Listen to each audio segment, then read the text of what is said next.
The Speckled Band. In glancing over the notes of the 70-odd cases in which I have, during the last 8 years, studied the methods of my friend Sherlock Holmes, I find many tragic, some comic, a large number merely strange, but none commonplace.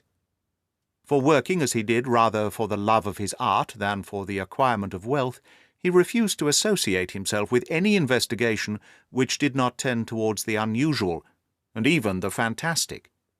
Of all these varied cases, however, I cannot recall any which presented more singular features than that which was associated with the well-known Surrey family of the Roylotts of Stoke Moran. The events in question occurred in the early days of my association with Holmes, when we were sharing rooms as bachelors in Baker Street. It is possible that I might have placed them upon record before, but a promise of secrecy was made at the time, from which I have only been freed during the last month by the untimely death of the lady to whom the pledge was given. It is perhaps as well that the facts should now come to light, for I have reasons to know that there are widespread rumours as to the death of Dr. Grimesby Roylott, which tend to make the matter even more terrible than the truth. It was early in April in the year 83 that I woke one morning to find Sherlock Holmes standing, fully dressed, by the side of my bed. He was a late riser as a rule, and as the clock on the mantelpiece showed me that it was only 7:15, I blinked up at him in some surprise, and perhaps just a little resentment, for I was myself regular in my habits. "Very sorry to knock you up, Watson," said he, "but it's the common lot this morning. Mrs. Hudson has been knocked up, she retorted upon me, and I on you. What is it, then? A fire? No, a client. It seems that a young lady has arrived in a considerable state of excitement, who insists upon seeing me. She is waiting now in the sitting-room. Now, when young ladies wander about the metropolis at this hour of the morning, and knock sleepy people up out of their beds, I presume that it is something very pressing, which they have to communicate. Should it prove to be an interesting case, you would, I am sure, wish to follow it from the outset. I thought at any rate that I should call you and give you the chance. My dear fellow, I would not miss it for anything." I had no keener pleasure than in following Holmes in his professional investigations, and in admiring the rapid deductions, as swift as intuitions, and yet always founded on a logical basis, with which he unravelled the problems which were submitted to him. I rapidly threw on my clothes, and was ready in a few minutes to accompany my friend down to the sitting-room. A lady dressed in black and heavily veiled, who had been sitting in the window, rose as we entered. "Good morning, madam," said Holmes cheerily. "My name is Sherlock Holmes. This is my intimate friend and associate, Dr. Watson, before whom you can speak freely as before myself. I am glad to see that Mrs. Hudson has had the good sense to light the fire. Pray draw up to it, and I shall order you a cup of hot coffee, for I observe that you are shivering." "It is not the cold which makes me shiver," said the woman in a low voice, changing her seat as requested. "What then?" "It is fear, Mr. Holmes. It is terror." She raised her veil as she spoke, and we could see that she was indeed in a pitiable state of agitation, her face all drawn and grey, with restless, frightened eyes, like those of some hunted animal. Her features and figure were those of a woman of 30, but her hair was shot with premature grey, and her expression was weary and haggard. Sherlock Holmes ran her over with one of his quick, all-comprehensive glances. "You must not fear," said he soothingly, bending forward and patting her forearm. "We shall soon set matters right, I have no doubt. You have come in by train this morning, I see." "You know me, then?" "No, but I observe the second half of a return ticket in the palm of your left glove. You must have started early, and yet you had a good drive in a dog-cart along heavy roads before you reached the station." The lady gave a violent start and stared in bewilderment at my companion. "There is no mystery, my dear madam," said he, smiling.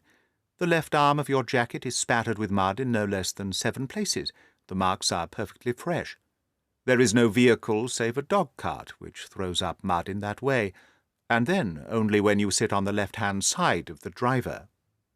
"Whatever your reasons may be, you are perfectly correct," said she.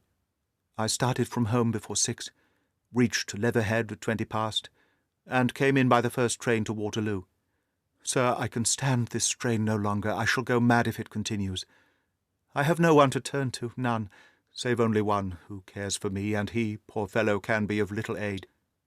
I have heard of you, Mr. Holmes. I have heard of you from Mrs. Farintosh, whom you helped in the hour of her sore need. It was from her that I had your address. Oh, sir, do you not think that you could help me too, and at least throw a little light through the dense darkness which surrounds me? At present it is out of my power to reward you for your services, but in a month or two I shall be married, with the control of my own income, and then at least you shall not find me ungrateful." Holmes turned to his desk, and, unlocking it, drew out a small case-book, which he consulted. "Farintosh," said he. "Ah, yes, I recall the case. It was concerned with an opal tiara. I think it was before your time, Watson. I can only say, madam, that I shall be happy to devote the same care to your case as I did to that of your friend. As to reward, my profession is its reward, but you are at liberty to defray whatever expenses I may be put to, at the time which suits you best. And now I beg that you will lay before us everything that may help us in forming an opinion upon the matter." "Alas," replied our visitor, "the very horror of my situation lies in the fact that my fears are so vague, and my suspicions depend so entirely upon small points, which might seem trivial to another, that even he to whom of all others I have a right to look for help and advice looks upon all that I tell him about it as the fancies of a nervous woman. He does not say so, but I can read it from his soothing answers and averted eyes. But I have heard, Mr. Holmes, that you can see deeply into the manifold wickedness of the human heart. You may advise me how to walk amid the dangers which encompass me." "I am all attention, madam." "My name is Helen Stoner, and I am living with my stepfather, who is the last survivor of one of the oldest Saxon families in England, the Roylotts of Stoke Moran, on the western border of Surrey." Holmes nodded his head. "The name is familiar to me," said he. "The family was at one time among the richest in England, and the estate extended over the borders into Berkshire in the north and Hampshire in the west. In the last century, however, 4 successive heirs were of a dissolute and wasteful disposition, and the family ruin was eventually completed by a gambler in the days of the Regency. Nothing was left save a few acres of ground and the 200-year-old house, which is itself crushed under a heavy mortgage. The last squire dragged out his existence there, living the horrible life of an aristocrat pauper. But his only son, my stepfather, seeing that he must adapt himself to the new conditions, obtained an advance from a relative, which enabled him to take a medical degree, and went out to Calcutta, where, by his professional skill and force of character, he established a large practice. In a fit of anger, however, caused by some robberies which had been perpetrated in the house, he beat his native butler to death, and narrowly escaped a capital sentence. As it was, he suffered a long term of imprisonment, and afterwards returned to England a morose and disappointed man. When Dr. Roylott was in India, he married my mother, Mrs. Stoner, the young widow of Major General Stoner of the Bengal Artillery. My sister Julia and I were twins, and we were only 2 years old at the time of my mother's remarriage. She had a considerable sum of money, not less than 1,000 a year, and this she bequeathed to Dr. Roylott entirely whilst we resided with him, with a provision that a certain annual sum should be allowed to each of us in the event of our marriage. Shortly after our return to England, my mother died. She was killed 8 years ago in a railway accident near Crewe. Dr. Roylott then abandoned his attempts to establish himself in practice in London, and took us to live with him in the ancestral house at Stoke Moran. The money which my mother had left was enough for all our wants, and there seemed no obstacle to our happiness. But a terrible change came over our stepfather about this time. Instead of our making friends and exchanging visits with our neighbours, who had at first been overjoyed to see a Roylott of Stoke Moran back in the old family seat, he shut himself up in his house, and seldom came out, save to indulge in ferocious quarrels with whoever might cross his path. Violence of temper approaching to mania has been hereditary in the men of the family, and in my stepfather's case it had, I believe, been intensified by his long residence in the tropics. A series of disgraceful brawls took place, 2 of which ended in the police court, until at last he became the terror of the village, and the folks would fly at his approach, for he is a man of immense strength, and absolutely uncontrollable in his anger.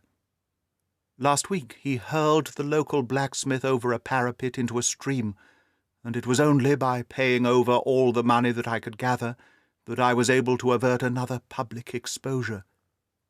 He had no friends at all save the wandering gypsies, and he would give these vagabonds leave to encamp upon the few acres of bramble-covered land which represent the family estate, and would accept in return the hospitality of their tents, wandering away with them sometimes for weeks on end.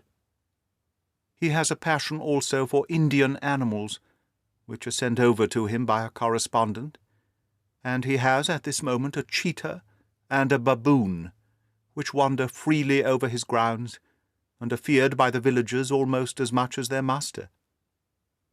You can imagine from what I say that my poor sister Julia and I had no great pleasure in our lives. No servant would stay with us, and for a long time we did all the work of the house. She was but 30 at the time of her death, and yet her hair had already begun to whiten, even as mine has. Your sister is dead, then? She died just 2 years ago, and it is of her death that I wish to speak to you. You can understand that, living the life which I have described, we were little likely to see anyone of our own age and position.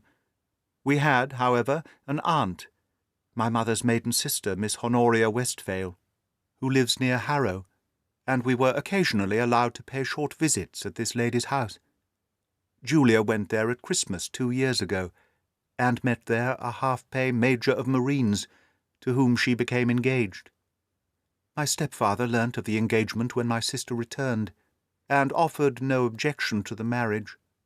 But within a fortnight of the day which had been fixed for the wedding, the terrible event occurred which has deprived me of my only companion. Sherlock Holmes had been leaning back in his chair with his eyes closed, and his head sunk in a cushion, but he half opened his lids now and glanced across at his visitor. "Pray be precise as to the details," said he. "It is easy for me to be so, for every event of that dreadful time is seared into my memory. The manor-house is, as I have already said, very old, and only one wing is now inhabited. The bedrooms in this wing are on the ground floor, the sitting-rooms being in the central block of the buildings. Of these bedrooms, the first is Dr. Roylott's, the second my sister's, and the third my own. There is no communication between them, but they all open out into the same corridor. Do I make myself plain? Perfectly so. The windows of the 3 rooms open out upon the lawn. That fateful night Dr. Roylott had gone to his room early, though we knew that he had not retired to rest, for my sister was troubled by the smell of the strong Indian cigars which it was his custom to smoke. She left her room, therefore, and came into mine, where she sat for some time, chatting about her approaching wedding. At 11 o'clock she rose to leave me, but she paused at the door and looked back. "Tell me, Helen," said she, "have you ever heard anyone whistle in the dead of night?" "Never," said I. "I suppose that you could not possibly whistle yourself in your sleep?" "Certainly not. But why?" "Because during the last few nights I have always, about 3 in the morning, heard a low, clear whistle. I am a light sleeper, and it has awakened me. I cannot tell where it came from, perhaps from the next room, perhaps from the lawn. I thought that I would just ask you whether you had heard it." "No, I have not." "It must be those wretched gypsies in the plantation. Very likely. And yet if it were on the lawn, I wonder that you did not hear it also." "Ah, but I sleep more heavily than you." "Well, it is of no great consequence, at any rate." She smiled back at me, closed my door, and a few moments later I heard her key turn in the lock. "Indeed," said Holmes. "Was it your custom always to lock yourselves in at night?" "Always." "And why?" "I think that I mentioned to you that the doctor kept a cheetah and a baboon. We had no feeling of security unless our doors were locked." "Quite so. Pray proceed with your statement." I could not sleep that night. A vague feeling of impending misfortune impressed me. My sister and I, you will recollect, were twins, and you know how subtle are the links which bind two souls which are so closely allied. It was a wild night. The wind was howling outside, and the rain was beating and splashing against the windows. Suddenly, amidst all the hubbub of the gale, there burst forth the wild scream of a terrified woman. I knew that it was my sister's voice. I sprang from my bed, wrapped a shawl round me, and rushed into the corridor. As I opened my door, I seemed to hear a low whistle such as my sister described, and a few moments later a clanging sound, as if a mass of metal had fallen. As I ran down the passage, my sister's door was unlocked, and revolved slowly upon its hinges. I stared at it, horror-stricken, not knowing what was about to issue from it. By the light of the corridor lamp I saw my sister appear at the opening, her face blanched with terror, her hands groping for help, her whole figure swaying to and fro like that of a drunkard. I ran to her and threw my arms round her, but at that moment her knees seemed to give way, and she fell to the ground. She writhed as one who is in terrible pain, and her limbs were dreadfully convulsed. At first I thought that she had not recognized me, but as I bent over her, she suddenly shrieked out in a voice which I shall never forget, "Oh, my God, Helen! It was the band, the Speckled band!" There was something else which she would fain have said, and she stabbed with her finger into the air in the direction of the doctor's room. But a fresh convulsion seized her and choked her words. I rushed out, calling loudly for my stepfather, and I met him hastening from his room in his dressing-gown. When he reached my sister's side, she was unconscious, and though he poured brandy down her throat and sent for medical aid in the village, all efforts were in vain, for she slowly sank and died without having recovered her consciousness. Such was the dreadful end of my beloved sister. "One moment," said Holmes. "Are you sure about this whistle and metallic sound? Could you swear to it?" "That is what the county coroner asked me at the inquiry. It is my strong impression that I heard it, and yet among the crash of the gale and the creaking of an old house, I may possibly have been deceived." "Was your sister dressed?" "No, she was in her nightdress. In her right hand was found the charred stump of a match, and in her left a matchbox, showing that she had struck a light and looked about her when the alarm took place. That is important. And what conclusion did the coroner come to?" "He investigated the case with great care, for Dr. Roylott's conduct has long been notorious in the county. But he was unable to find any satisfactory cause of death. My evidence showed that the door had been fastened upon the inner side, and the windows were blocked by old-fashioned shutters with broad iron bars, which were secured every night. The walls were carefully sounded, and were shown to be quite solid all round, and the flooring was also thoroughly examined with the same result.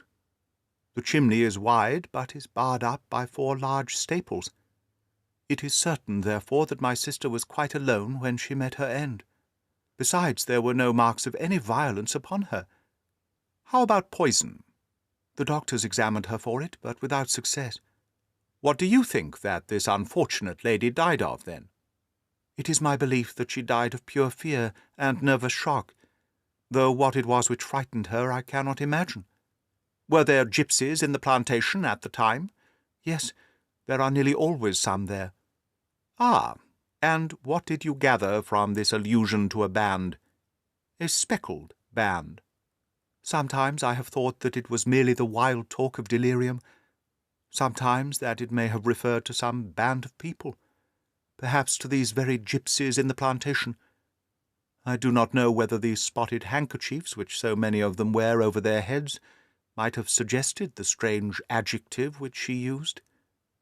Holmes shook his head like a man who is far from being satisfied. "These are very deep waters," said he. "Pray go on with your narrative." 2 years have passed since then, and my life has been, until lately, lonelier than ever. A month ago, however, a dear friend, whom I have known for many years, has done me the honour to ask my hand in marriage. His name is Armitage, Percy Armitage, the second son of Mr. Armitage of Crane Water near Reading. My stepfather has offered no opposition to the match, and we are to be married in the course of the spring. 2 days ago some repairs were started in the west wing of the building, and my bedroom wall has been pierced, so that I have had to move into the chamber in which my sister died, and to sleep in the very bed in which she slept. Imagine, then, my thrill of terror when last night, as I lay awake, thinking over her terrible fate, I suddenly heard in the silence of the night the low whistle which had been the herald of her own death.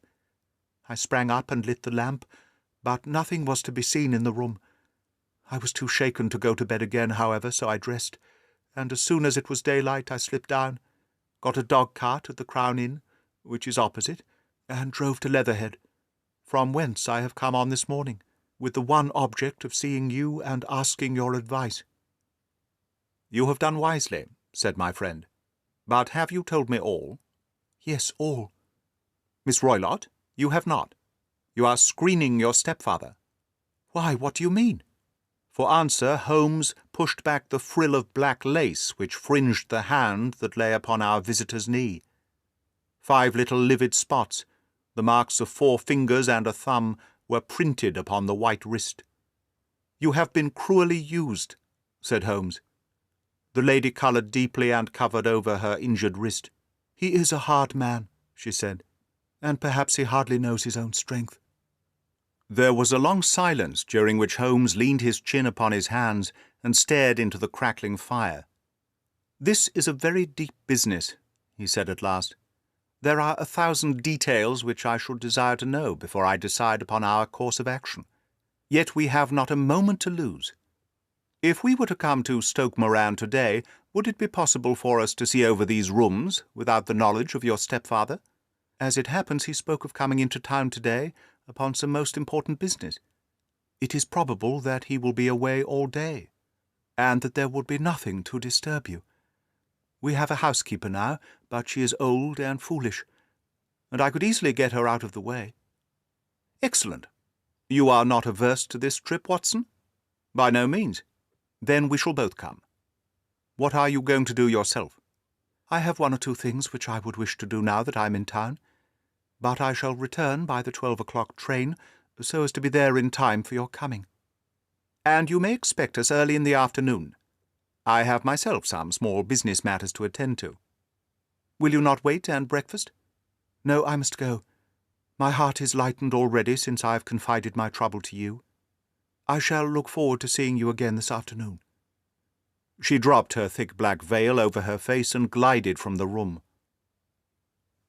"And what do you think of it all, Watson?" asked Sherlock Holmes, leaning back in his chair. "It seems to me to be a most dark and sinister business. Dark enough and sinister enough. Yet if the lady is correct in saying that the floor and walls are sound, and that the door, window, and chimney are impassable, then her sister must have been undoubtedly alone when she met her mysterious end. What becomes, then, of these nocturnal whistles, and what of the very peculiar words of the dying woman? I cannot think. When you combine the ideas of whistles at night, the presence of a band of gypsies who are on intimate terms with this old doctor, the fact we have every reason to believe that the doctor has an interest in preventing his stepdaughter's marriage, the dying allusion to a band, and finally the fact that Miss Helen Stoner heard a metallic clang, which might have been caused by one of those metal bars which secured the shutters falling back into their place, I think there is good ground to think that the mystery may be cleared along those lines. But what then did the gypsies do? I cannot imagine. I see many objections to any such a theory. And so do I. It is precisely for that reason that we are going to Stoke Moran this day. I want to see whether the objections are fatal, or if they may be explained away." "But what, in the name of the devil—" The ejaculation had been drawn from my companion by the fact that our door had been suddenly dashed open, and that a huge man framed himself in the aperture. His costume was a peculiar mixture of the professional and of the agricultural, having a black top hat, a long frock-coat, and a pair of high gaiters, with a hunting crop swinging in his hand. So tall was he that his hat actually brushed the crossbar of the doorway, and his breadth seemed to span it across from side to side. A large face, seared with 1,000 wrinkles, burned yellow with the sun, and marked with every evil passion, was turned from one to the other of us, while his deep-set, bile-shot eyes and the high, thin, fleshless nose gave him somewhat the resemblance to a fierce old bird of prey. "Which of you is Holmes?" asked this apparition.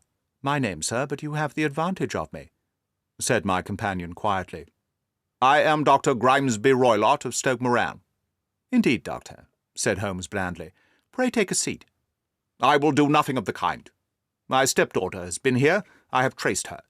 What has she been saying to you?" "It is a little cold for the time of year," said Holmes. "What has she been saying to you?" screamed the old man furiously. "But I have heard that the crocuses promise well," continued my companion imperturbably. "Ah, you put me off, do you?" said our new visitor, taking a step forward and shaking his hunting crop. "I know you, you scoundrel. I've heard of you before. You are Holmes the meddler." My friend smiled. "Holmes the busybody." His smile broadened. "Holmes the Scotland Yard Jack in office." Holmes chuckled heartily. "Your conversation is most entertaining," said he. "When you go out, close the door, for there is a decided draught." "I will go when I have had my say. Don't you dare to meddle with my affairs. I know that Miss Stoner has been here. I traced her. I am a dangerous man to fall foul of. See here."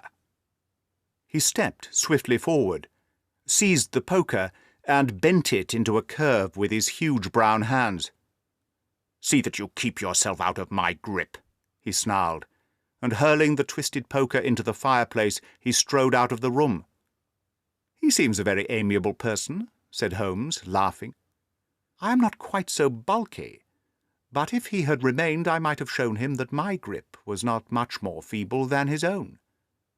As he spoke he picked up the steel poker, and with a sudden effort straightened it out again. "Fancy his having the insolence to confound me with the official detective force.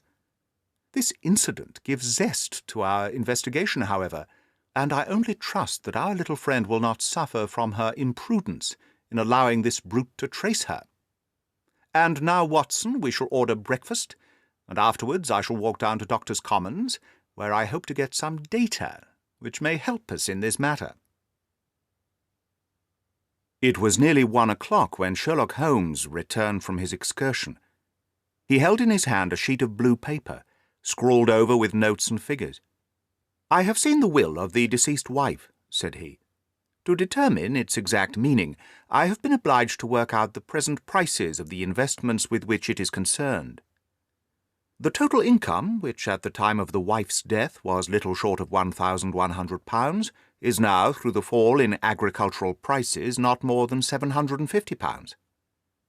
Each daughter can claim an income of £250 in case of marriage.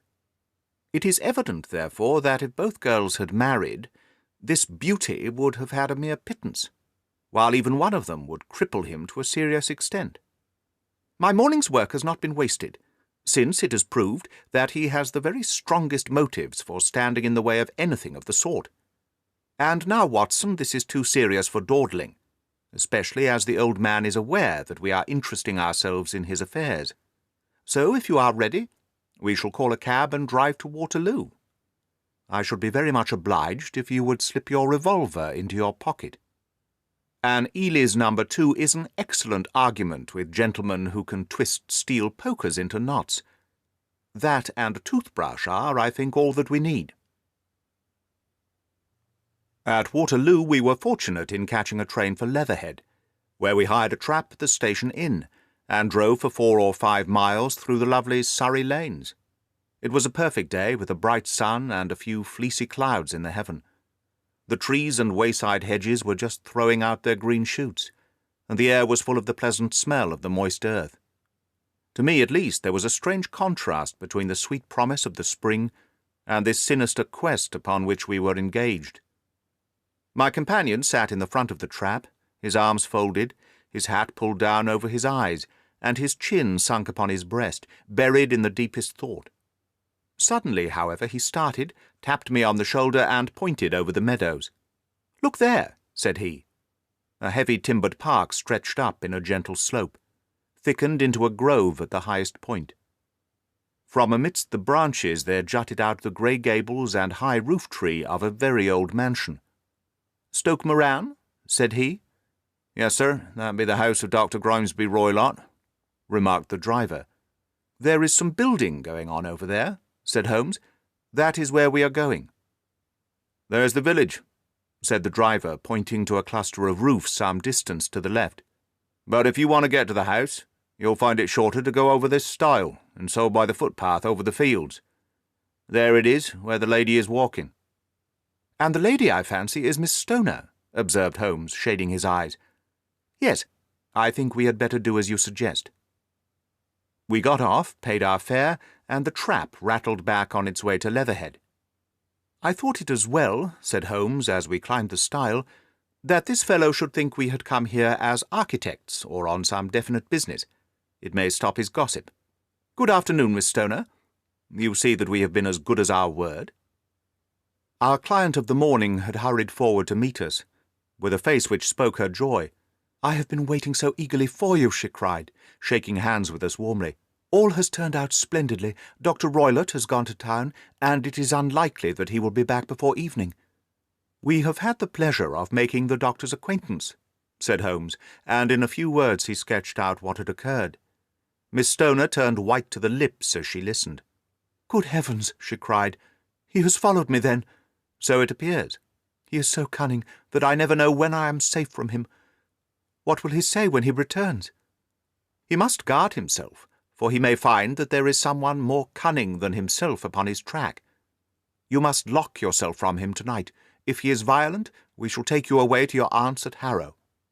Now, we must make the best use of our time, so kindly take us at once to the rooms which we are to examine." The building was of grey lichen-blotched stone, with a high central portion and two curving wings like the claws of a crab thrown out on each side. In one of these wings the windows were broken and blocked with wooden boards, while the roof was partly caved in, a picture of ruin. The central portion was in little better repair, but the right-hand block was comparatively modern, and the blinds in the windows, with the blue smoke curling up from the chimneys, showed that this was where the family resided. Some scaffolding had been erected against the end wall, and the stonework had been broken into. But there were no signs of any workmen at the moment of our visit. Holmes walked slowly up and down the ill-trimmed lawn, and examined with deep attention the outsides of the windows. "This, I take it, belongs to the room in which you used to sleep. The centre one to your sister's, and the one next to the main building to Dr. Roylott's chamber." "Exactly so, but I am now sleeping in the middle one, pending the alterations, as I understand. By the way, there does not seem to be any very pressing need for repairs at that end wall." "There were none.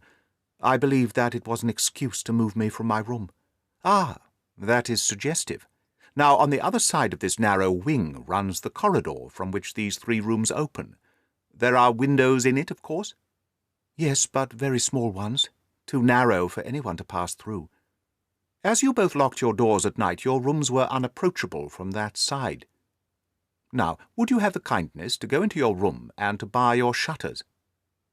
Miss Stoner did so, and Holmes, after a careful examination through the open window, endeavoured in every way to force the shutter open, but without success. There was no slit through which a knife could be passed to raise the bar. Then, with his lens, he tested the hinges, but they were of solid iron, built firmly into the massive masonry. Said he, scratching his chin in some perplexity. "My theory certainly presents some difficulties. No one could pass these shutters if they were bolted. Well, we shall see if the inside throws any light upon the matter." A small side door led into the whitewashed corridor from which the three bedrooms opened. Holmes refused to examine the third chamber, so we passed at once to the second, that in which Miss Stoner was now sleeping, and in which her sister had met her fate. It was a homely little room, with a low ceiling and a gaping fireplace, after the fashion of old country houses. A brown chest of drawers stood in one corner, a narrow white counterpaned bed in another, and a dressing-table on the left-hand side of the window. These articles, with 2 small wicker-work chairs, made up all the furniture in the room, save for a square of Wilton carpet in the centre. The boards round, and the panelling of the walls were brown, worm-eaten oak, so old and discoloured that it may have dated from the original building of the house. Holmes drew one of the chairs into a corner and sat silent, while his eyes travelled round and up and down, taking in every detail of the apartment. "Where does that bell communicate with?" he asked at last, pointing to a thick bell rope which hung down beside the bed, the tassel actually lying upon the pillow. "It goes to the housekeeper's room. It looks newer than the other things." "Yes, it was only put there a couple of years ago." "Your sister asked for it, I suppose?" "No, I never heard of her using it. We used always to get what we wanted for ourselves." "Indeed, it seems unnecessary to put so nice a bell-pull there. You will excuse me for a few minutes while I satisfy myself as to this floor." He threw himself down upon his face with his lens in his hand and crawled swiftly backwards and forwards, examining minutely the cracks between the boards. Then he did the same with the woodwork with which the chamber was panelled. Finally he walked over to the bed and spent some time in staring at it and running his eye up and down the wall. Finally he took the bell-rope in his hand and gave it a brisk tug. "Why, it's a dummy," said he. "Won't it ring?" "No, it is not even attached to a wire. This is very interesting. You can see now that it is fastened to a hook just above where the little opening of the ventilator is." "How very absurd! I never noticed that before." "Very strange," muttered Holmes, pulling at the rope. "There are 1 or 2 very singular points about this room. For example, what a fool a builder must be to open a ventilator into another room, when, with the same trouble, he might have communicated with the outside air." "That is also quite modern," said the lady. "Done about the same time as the bell-rope," remarked Holmes. "Yes, there were several little changes carried out about that time. They seem to have been of a most interesting character. Dummy bell-ropes and ventilators which do not ventilate. With your permission, Miss Stoner, we shall now carry our researches into the inner apartment." Dr. Grimesby Roylott's chamber was larger than that of his stepdaughter, but was plainly furnished. A camp bed, a small wooden shelf full of books, mostly of a technical character, an armchair beside the bed, a plain wooden chair against the wall, a round table, and a large iron safe were the principal things which met the eye. Holmes walked slowly round and examined each and all of them with the keenest interest. "What's in here?" he asked, tapping the safe. "My stepfather's business papers." "Oh, you have seen inside, then?" "Only once, some years ago. I remember that it was full of papers." "There isn't a cat in it, for example?" "No, what a strange idea." "Well, look at this." He took up a small saucer of milk which stood on the top of it. "No, we don't keep a cat." "But there is a cheetah and a baboon." "Ah, yes, of course. Well, a cheetah is just a big cat, and yet a saucer of milk does not go very far in satisfying its wants, I dare say. There is one point which I should wish to determine." He squatted down in front of the wooden chair and examined the seat of it with the greatest attention. "Thank you, that is quite settled," said he, rising and putting his lens in his pocket. "Hello, here is something interesting." The object which had caught his eye was a small dog lash hung upon one corner of the bed. The lash, however, was curled upon itself and tied so as to make a loop of whipcord. "What do you make of that, Watson?" "It's a common enough lash, but I don't know why it should be tied." "That is not quite so common, is it?" "Ah me, it's a wicked world, and when a clever man turns his brain to crime, it is the worst of all. I think that I have seen enough now, Miss Stoner, and with your permission we shall walk out upon the lawn." I had never seen my friend's face so grim or his brow so dark, as it was when we turned from the scene of this investigation. We had walked several times up and down the lawn, neither Miss Stoner nor myself liking to break in upon his thoughts before he roused himself from his reverie. "It is very essential, Miss Stoner," said he, "that you should absolutely follow my advice in every respect. I shall most certainly do so. The matter is too serious for any hesitation. Your life may depend upon your compliance. I assure you that I am in your hands. In the first place, both my friend and I must spend the night in your room." Both Miss Stoner and I gazed at him in astonishment. "Yes, it must be so. Let me explain. I believe that is the village inn over there. Yes, that is the Crown. Very good. Your windows would be visible from there? Certainly. You must confine yourself to your room on pretence of a headache when your stepfather comes back. Then, when you hear him retire for the night, you must open the shutters of your window, undo the hasp, put your lamp there as a signal to us, and then withdraw, with everything which you are likely to want, into the room which you used to occupy. I have no doubt that, in spite of the repairs, you could manage there for one night. Oh, yes, easily. The rest you will leave in our hands. But what will you do? We shall spend the night in your room, and we shall investigate the cause of this noise which has disturbed you." "I believe, Mr. Holmes, that you have already made up your mind," said Miss Stoner, laying her hand upon my companion's sleeve. "Perhaps I have. Then for pity's sake tell me what was the cause of my sister's death. I should prefer to have clearer proofs before I speak. You can at least tell me whether my own thought is correct, and if she died from sudden fright. No, I do not think so. I think that there was probably some more tangible cause. And now, Miss Stoner, we must leave you, for if Dr. Roylott returned and saw us, our journey would be in vain. Good-bye, and be brave, for if you will do what I have told you, you may rest assured that we shall soon drive away the dangers that threaten you." Sherlock Holmes and I had no difficulty in engaging a bedroom and sitting-room at the Crown Inn. They were on the upper floor, and from our window we could command a view of the avenue gate and of the inhabited wing of Stoke Moran Manor House. At dusk we saw Dr. Grimesby Roylott drive past, his huge form looming up beside the little figure of the lad who drove him. The boy had some slight difficulty in undoing the heavy iron gates, and we heard the hoarse roar of the doctor's voice and saw the fury with which he shook his clenched fists at him. The trap drove on, and a few minutes later we saw a sudden light spring up among the trees, as the lamp was lit in one of the sitting-rooms. "Do you know, Watson," said Holmes as we sat together in the gathering darkness, "I have really some scruples as to taking you tonight. There is a distinct element of danger. Can I be of assistance? Your presence might be invaluable. Then I shall certainly come. It is very kind of you. You speak of danger. You have evidently seen more in these rooms than was visible to me. No, but I fancy that I may have deduced a little more. I imagine that you saw all that I did.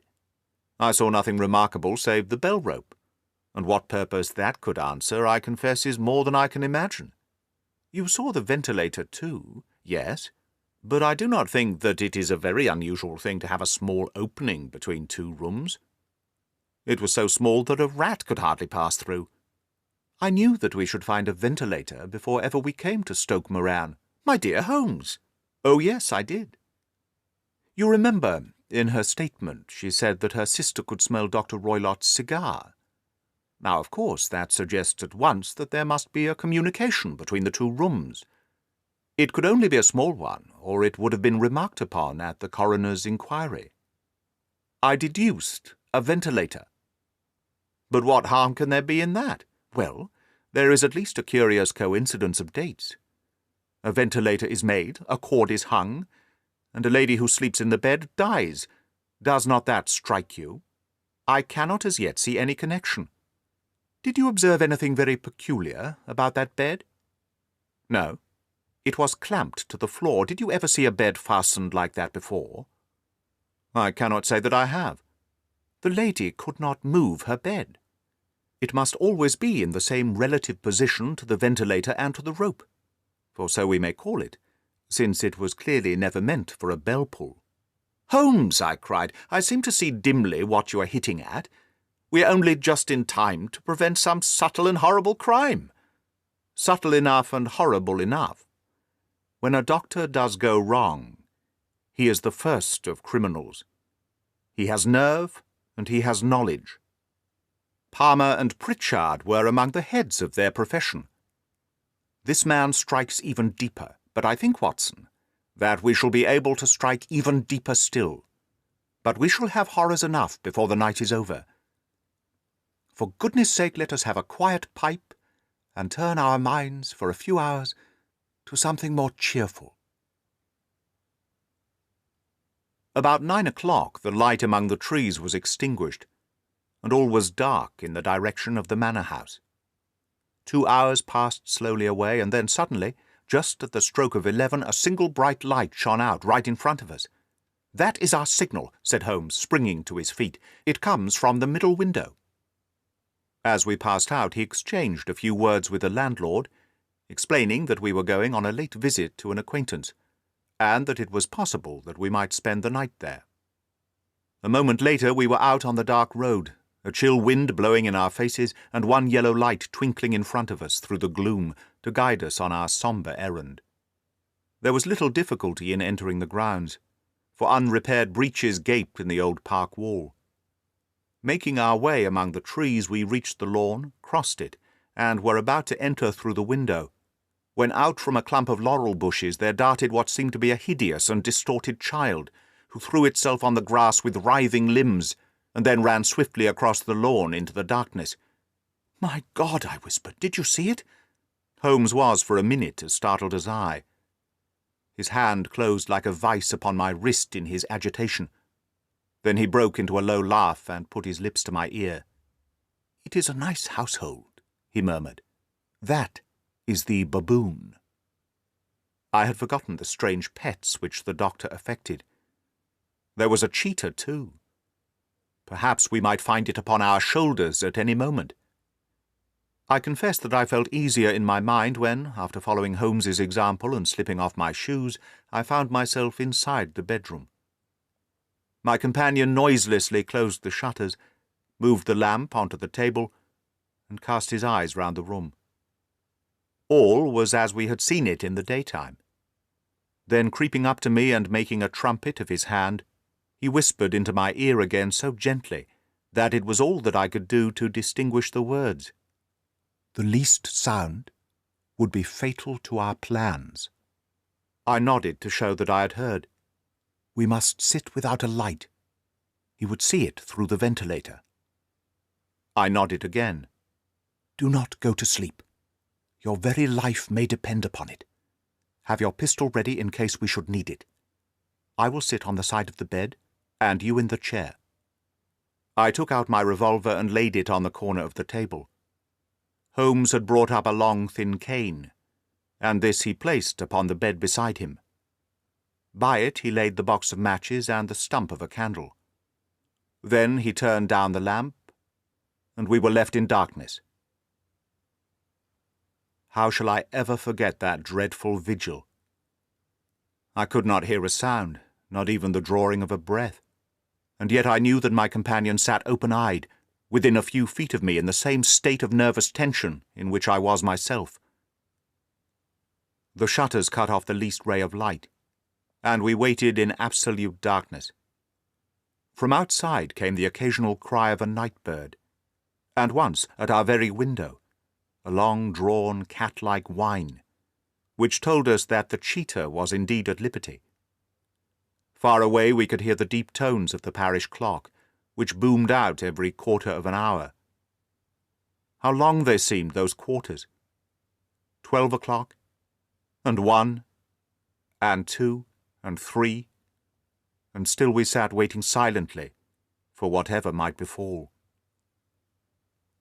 Suddenly there was a momentary gleam of a light up in the direction of the ventilator, which vanished immediately, but was succeeded by a strong smell of burning oil and heated metal. Someone in the next room had lit a dark lantern. I heard a gentle sound of movement, and then all was silent once more, though the smell grew stronger. For half an hour I sat with straining ears. Then suddenly another sound became audible, a very gentle, soothing sound like that of a small jet of steam escaping continually from a kettle. The instant that we heard it, Holmes sprang from the bed, struck a match, and lashed furiously with his cane at the bell-pull. "You see it, Watson?" he yelled. "You see it?" But I saw nothing. At the moment when Holmes struck the light, I heard a low, clear whistle, but the sudden glare flashing into my weary eyes made it impossible for me to tell what it was at which my friend lashed so savagely. I could, however, see that his face was deadly pale and filled with horror and loathing. He had ceased to strike, and was gazing up at the ventilator, when suddenly there broke from the silence of the night the most horrible cry to which I have ever listened. It swelled up louder and louder, a hoarse yell of pain and fear and anger, all mingled in the one dreadful shriek. They say that away down in the village and even in the distant parsonage, that cry raised the sleepers from their beds. It struck cold to our hearts, and I stood gazing at Holmes and he at me, until the last echoes of it had died away into the silence from which it rose. "What can it mean?" I gasped. "It means that it is all over," Holmes answered, "and perhaps after all it is for the best. Take your pistol, and we shall enter Dr. Roylott's room." With a grave face he lit the lamp and led the way down the corridor. Twice he struck at the chamber door without any reply from within. Then he turned the handle and entered, I at his heels, with the cocked pistol in my hand. It was a singular sight which met our eyes. On the table stood a dark lantern with the shutter half open, throwing a brilliant beam of light upon the iron safe, the door of which was ajar. Beside this table on the wooden chair sat Dr. Grimesby Roylott, clad in a long grey dressing-gown, his bare ankles protruding beneath, and his feet thrust into red, heel-less Turkish slippers. Across his lap lay the short stock with the long lash, which we had noticed during the day. His chin was cocked upward, and his eyes were fixed in a dreadful, rigid stare at the corner of the ceiling. Round his brow he had a peculiar yellow band, with brownish speckles, which seemed to be bound tightly round his head. As we entered he made neither sound nor motion. "The band, the speckled band," whispered Holmes. I took a step forward. In an instant his strange headgear began to move, and there reared itself from among his hair the squat, diamond-shaped head and puffed neck of a loathsome serpent. "It was a swamp adder," cried Holmes, "the deadliest snake in India.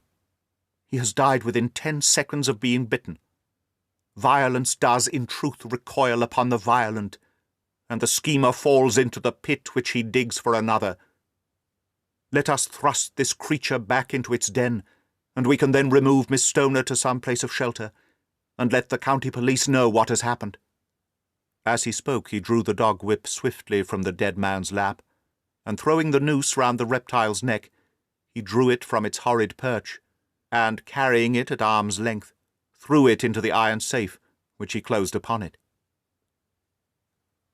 Such are the true facts of the death of Dr. Grimesby Roylott, of Stoke Moran.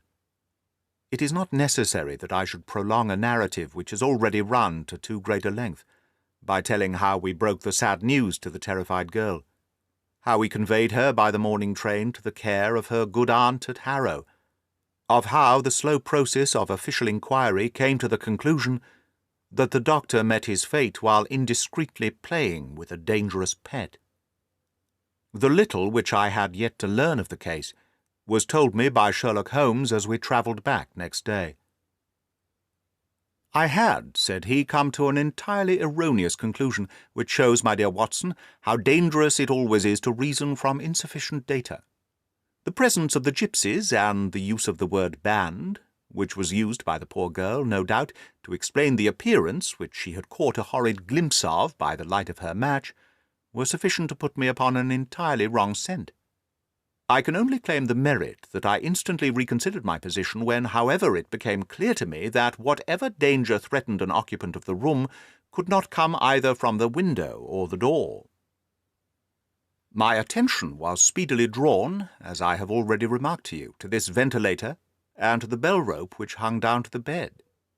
The discovery that this was a dummy, and that the bed was clamped to the floor, instantly gave rise to the suspicion that the rope was there as a bridge for something passing through the hole and coming to the bed.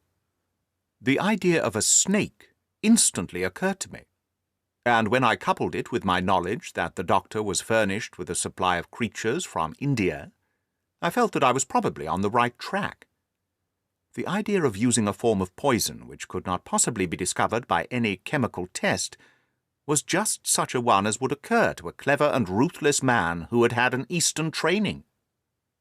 The rapidity with which such a poison would take effect would also, from his point of view, be an advantage. It would be a sharp-eyed coroner indeed who could distinguish the two little dark punctures which would show where the poison fangs had done their work. Then I thought of the whistle. Of course, he must recall the snake before the morning light revealed it to the victim. He had trained it, probably by the use of milk, which we saw, to return to him when summoned. He would put it through the ventilator at the hour that he thought best, with the certainty that it would crawl down the rope and land on the bed. It might or might not bite the occupant. Perhaps she might escape every night for a week, but sooner or later she must fall a victim. I had come to these conclusions before ever I had entered his room. An inspection of his chair showed me that he had been in the habit of standing on it, which of course would be necessary in order that he should reach the ventilator. The sight of the safe, the saucer of milk, and the loop of the whipcord were enough to finally dispel any doubts which may have remained. The metallic clang heard by Miss Stoner was obviously caused by her father hastily closing the door of his safe upon its terrible occupant. Having once made up my mind, you know the steps which I took in order to put the matter to the proof. I heard the creature hiss, as I have no doubt that you did also, and I instantly lit the light and attacked it, with the result of driving it through the ventilator, and also with the result of causing it to turn upon its master at the other side. Some of the blows of my cane came home and roused its snakish temper, so that it flew upon the first person it saw. In this way I am no doubt indirectly responsible for Dr. Grimesby Roylott's death, and I cannot say that it is likely to weigh very heavily upon my conscience.